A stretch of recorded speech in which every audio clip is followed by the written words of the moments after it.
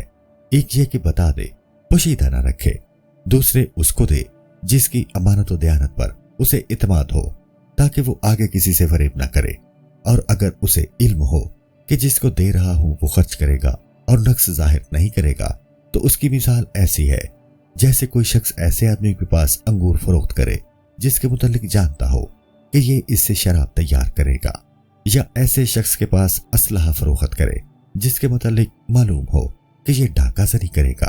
ظاہر ہے کہ ایسا کرنا حرام ہے۔ معاملات میں امانت داری ملحوظ رکھنے کو دشوار جانتے ہوئے سلف صالحین نے فرمایا ہے کہ امانت دار تاجر عابد سے افضل ہے۔ دوسری قسم ظلم خاص ہے، اور یہ اسی پر ہوتا ہے جسے معاملہ اور کاروبار ہو، اور جس معاملے کی بنیاد ضرر و نقصان رسانی پر ہو وہ ظلم اور حرام ہے۔ خلاصہ امر یہ ہے کہ جو بات اپنے ساتھ ہونے کو روا نہ رکھتا ہو وہ بات خود کسی مسلمان سے روا نہ رکھے، کیونکہ جو شخص دوسرے مسلمان کے لیے وہ بات پسند کرے جو اپنے لیے پسند نہیں کرتا اس کا ایمان ناقص و ناتمام ہے۔ اس کی تفصیل 4 باتوں سے معلوم ہوتی ہے۔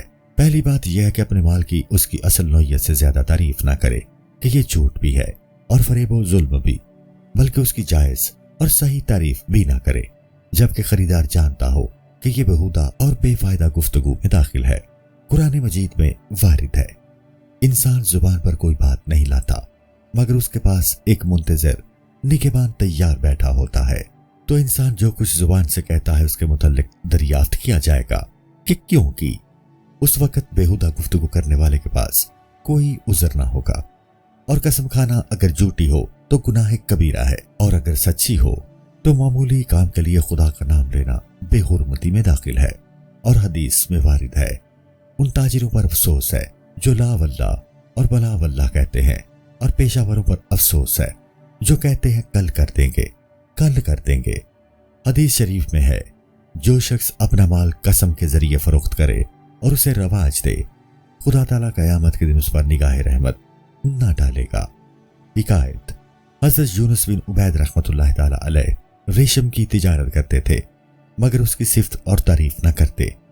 ایک دن جامت دان سے ریشم نکال رہے تھے کہ ان کے شاگرد نے کہا، اے اللہ مجھے بہیتی لباس عطا فرما۔ آپ نے اس کی یہ بات سنتے ہی جامت دان رکھ دیا اور ریشم فروخت نہ کیا، اور ڈر گئے کہ یہ کلمہ اپنے مال کی تعریف میں داخل نہ ہو جائے۔ دوسری بات یہ ہے کہ خریدار سے اپنے مال کا کوئی عیب و نقص پوشیدہ نہ رکھے، بلکہ اس کے متعلق سب کچھ دیانتداری اور سچائی سے کہہ دے۔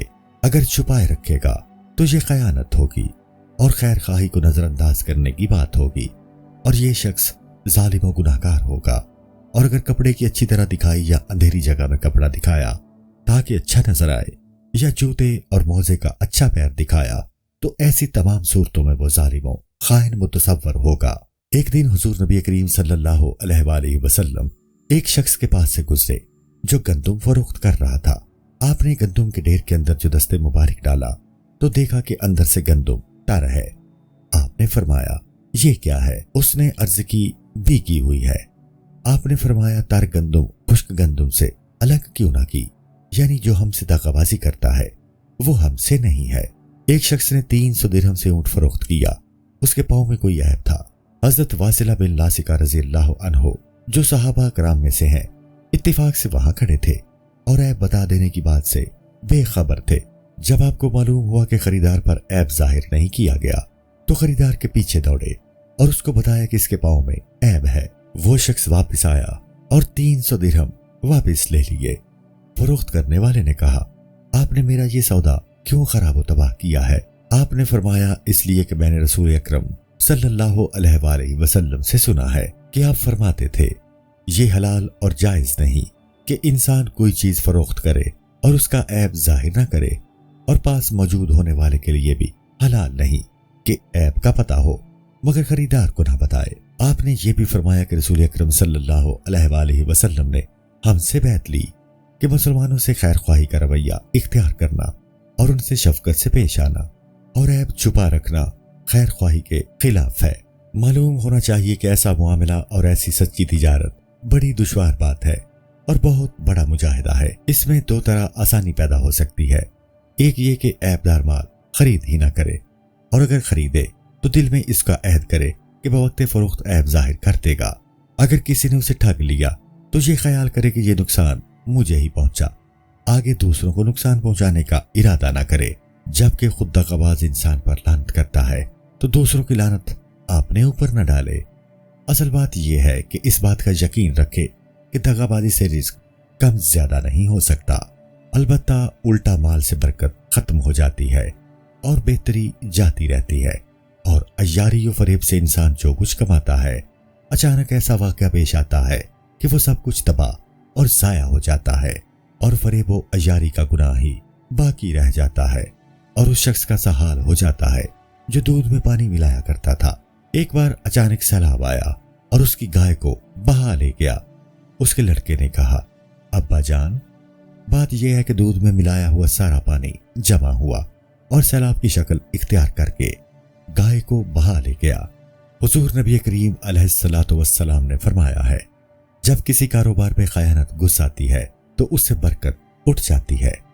برکت کا یہ معنی ہے کہ مال تھوڑا ہو مگر اس سے فائدہ اور نفع زیادہ لوگوں کو پہنچے اور زیادہ لوگوں کی راحت و آسائش کا باعث بنے اور خیر و بہتری زیادہ لوگوں کو نصیب ہو۔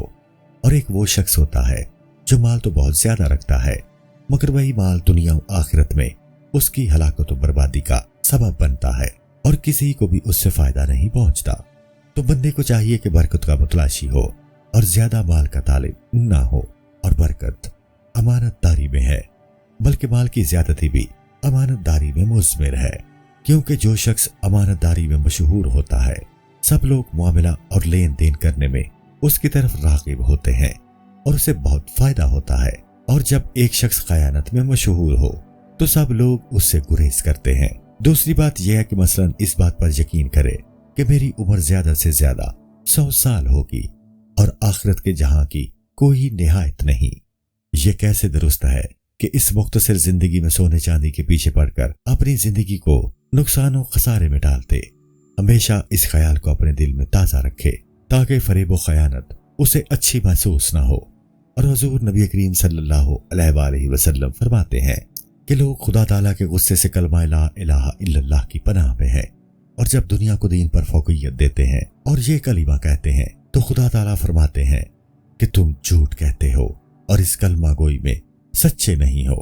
اور جس طرح تجارت میں فریب و دغابازی سے بچنا ضروری ہے، اسی طرح ہر پیشہ میں اس سے بچنا ضروری ہے، اور کھوٹی چیزوں کا کاروبار نہ کرنا چاہیے، اور اگر کرے تو کھوٹ اور عیب ظاہر کر دے۔ حضرت امام احمد بن حنبل رحمۃ اللہ تعالی علیہ سے رفع کرنے کے بارے میں دریافت کیا گیا۔ آپ نے فرمایا نہیں چاہیے،